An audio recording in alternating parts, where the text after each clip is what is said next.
আজ পাঠ করব ভগবান শ্রীকৃষ্ণের জন্মলীলা 18 নম্বর পর্ব, ব্রহ্মার প্রার্থনা। একসময় অঘাসুর নামক এক অসুরকে বধ করে শ্রীকৃষ্ণ তার বন্ধুদের নিয়ে একটি সরোবরের তীরে গেলেন।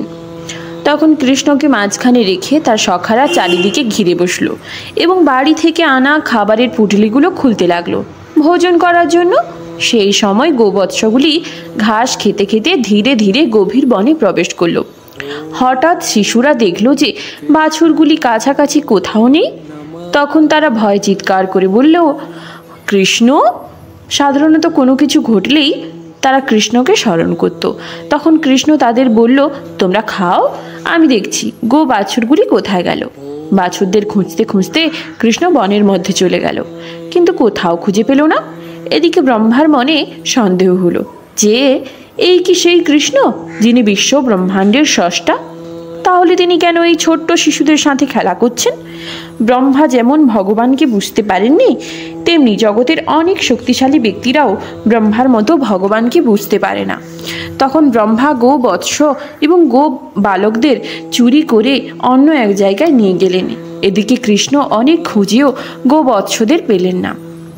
তখন অন্তর্যামী কৃষ্ণ বুঝতে পারলেন যে ব্রহ্মা তার সখা ও গো বৎসদের চুরি করে নিয়ে গেছে।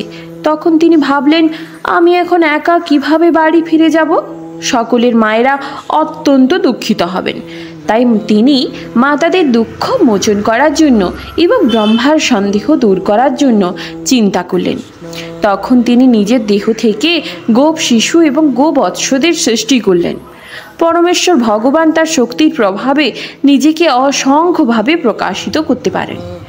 এরপর কৃষ্ণ সবাইকে নিয়ে বৃন্দাবনে ফিরে গেলেন। বৃন্দাবনবাসীদের কোনো ধারণাই ছিল না কি হয়েছে। বৃন্দাবনে পৌঁছে সমস্ত গো বৎসগুলো নিজের নিজের গোশালায় ফিরে গেল। বালকেরা তাদের নিজে নিজের গৃহে তাদের মায়ের কাছে ফিরে গেলেন। সে সমস্ত সন্তানদের প্রতি মায়েদের আদর স্নেহ অকারণে বাড়তে লাগলো। এই দৃশ্য দেখে বলরামও আশ্চর্য হলেন।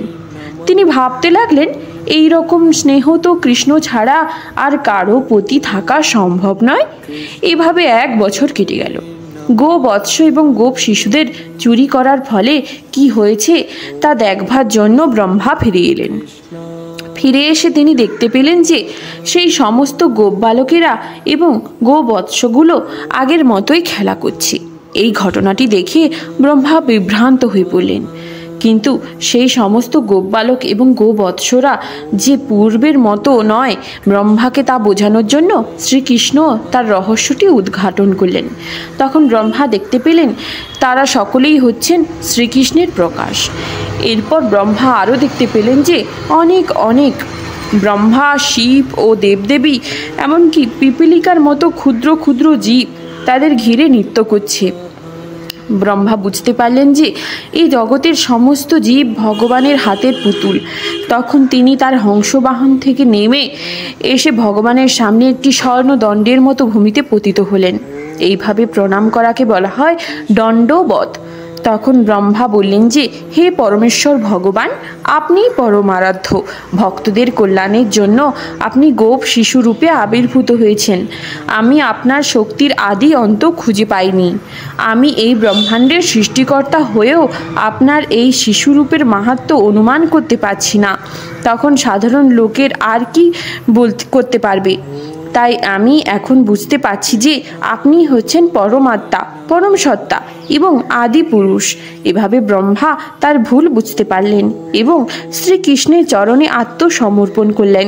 হৃতোপদেশ: জড় ইন্দ্রিয়ের দ্বারা কখনোই শ্রীকৃষ্ণকে জানতে পারা যায় না।